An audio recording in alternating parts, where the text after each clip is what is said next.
Alrighty, so today we got a red day recap, and it's going to be for Euro JPY. So let's break it down. Let's get into it. All right, so first things first is always got to start on the higher time frame. So we got a daily chart here. What's the market structure? Can you tell me? What's the market structure on this thing currently? It's bullish, right? It's currently operating within a bullish market structure. You can see we broke this swing high right here. That's where we had our shift, and then we had our swing low put in, confirmed.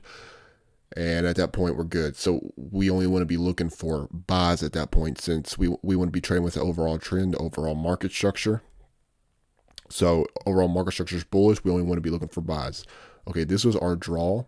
I like seeing this as well. This was our draw on liquidity, and it still is our draw on liquidity, because overall, I'm still, even though it was a red trade, I'm still overall bullish because the market structure is still bullish. It's still in an uptrend. It was just, from what I'm looking at the current moment, a matter of mistiming it. So this is our current draw on liquidity, that high right there. All right, so now let's go down to a 4. Oh, actually, in this case, even though it's kind of rare, because usually our higher time frame levels, they're on the 4-hour chart more times than not. But in this case, we actually have our higher time frame level, which was on the daily chart. So we have this old high right here. If you look at my cursor and where it's moving, see how we have a swing high right here, highest high in the middle with 2 lower highs on the left and the right. I can't say it's a high probability level since it's not inside of a fair value gap, but still it is an old high, and it pulled back into a discount market on the daily. So that's key. Pulled back into a discount, tested an old high. That's what we needed for the higher time frame level. It did it. Okay. So far, what have we concluded? Well, we're trading with the higher time frame trend. So we're trading with the tide that puts odds in our favor automatically. We have this draw on liquidity up here. We have a higher time frame level, pull back into a daily discount. Now, what's the next step we want to see here? Well, we want to see a lower time frame reaction. Okay. We want to see a lower time frame reaction. So here on the 30-minute chart, you can see we got our fair value gap confirmation shift to market structure. See this? So we can see this morning during London session, we came down, we swept these lows, took out that sell side liquidity. We came down into our higher time frame daily support. Boom, we get a nice reaction, right? We get our fair value gap confirmation shift to market structure, right? So we had that. 1 second, I'm going to put in some day dividers for this really quickly to kind of clean it up a little bit. All right. So again, that's what that was the confirmation off that level. So as soon as this thing came down into a discount marketplace, it traded down into our fair value gap imbalance. I bought the play. My stop on it was low of day, and my profit target was previous day's highs since it was left untapped. And you could have been even a little bit more aggressive and shot for this high right here, but I was to be more conservative and go with previous day's highs. It was a little bit over 1-to-1. So that was my PT. Low day was my stop. And as you can see, it ended up coming down, breaking that level.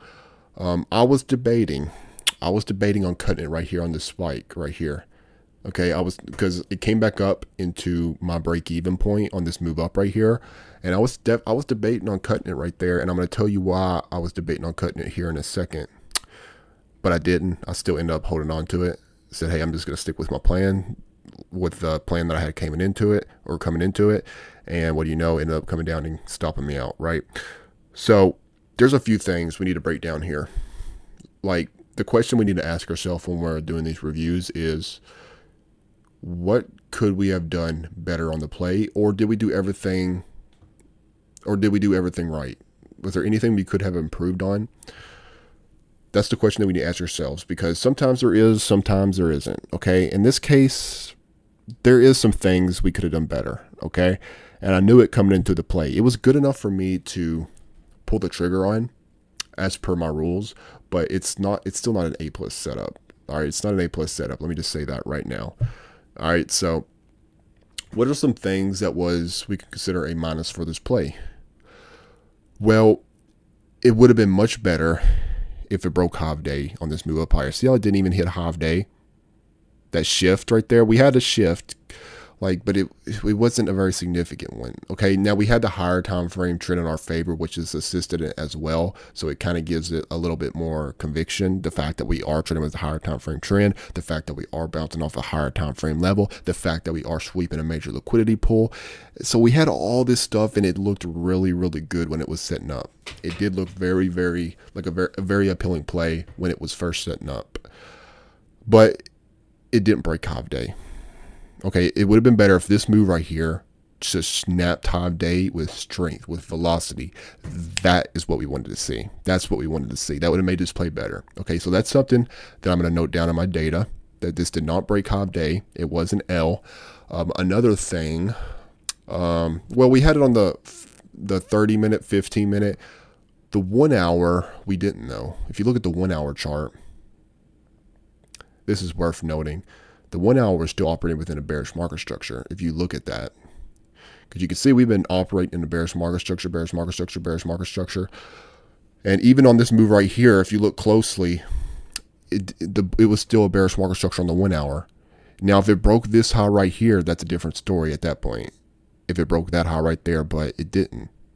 It didn't. So therefore, it's still operating within a bearish market structure. That is something worth noting. That's a big one that's worth noting here. Like, so you might think, okay, then why did you take it then if the 1 hour's not there? Again, we had the higher time frame backing us. We're testing a daily level of support, daily discount. We did have a lower time frame reaction. It was just on a little bit of a lower time frame than the 1 hour. But you got to think 1 hour is going to trump that 30 minute more times than not, because higher time frame, more significance on that. But yeah, I mean, I can see what we did wrong on it. Like, I mean, still, if you manage your risk right, and I mean, it was still not a terrible play though. Let me make that clear. Still not a terrible play, and really good risk reward if you were to shoot for like something like this. That's like over 2-to-1 risk reward if you were to tag that high right there. But it's still best. The key takeaway from this lesson, is the 1 hour. We didn't have the 1 hour. The 1 hour meaning it didn't break hive day. It would have been better if it broke hive day. And this is this is why I was debating on bailing on that spike up right there I was talking about, because look at what we got here. See that on the 1 hour? Let me just remove this 30-minute fair value gap. We had a new fair value gap, but this time a bearish fair value gap created on the 1 hour chart. You see this? That was created to the downside on that move lower. And I did take note when this was happening that we were still in a 1 hour bearish market structure. And then I saw it tapping up into this fair value gap. I saw this 20 institutional price level in there. I saw all of this when it was happening. And I was thinking, this is probably a good place to bail because it ain't looking so pretty, right? But I said, hey, I'm going to stick to the rules on this one, okay? Now, but I have bailed in the past when I've had this scenario, because it's important to note that many times when you have a fair value gap, a bullish fair value gap, because remember the 30-minute was in this particular area as well. So whenever you have a bullish fair value gap broken, many times that bullish fair value gap will be turned into resistance. But then on top of that, to even add even more conviction to it, we had a new bearish fair value gap in here. So you're kind of double stacked. It's double stacked bearish market structure on the 1 hour, 20 institutional price level. That's without a doubt, that is where we went wrong. Right there, like clear as day, looking at it in hindsight now, but that's exactly what happened. All right, but hey, that's part of trading. We got to take it on the chin, keep it moving. Again, you can't beat yourself too much over L's. You got to kind of have a short-term memory with them. You want to review them. You want to look at what you did wrong. You want to put it in your data, put it into your notes. But you can't really stick with it too long. You just got to keep executing your shit. Don't keep executing over and over and over and over again. Keep managing risk. Keep a level head. And if you do that and you keep executing, and if you got a real edge, I'm telling you, like I have a real edge here, the chips are going to fall as they should with time. You just got to trust the strategy. You got to trust your edge, and you got to give it time to play out. That's the key. Okay. The key is not letting short-term L's get to your head, not letting it derail you off executing your system.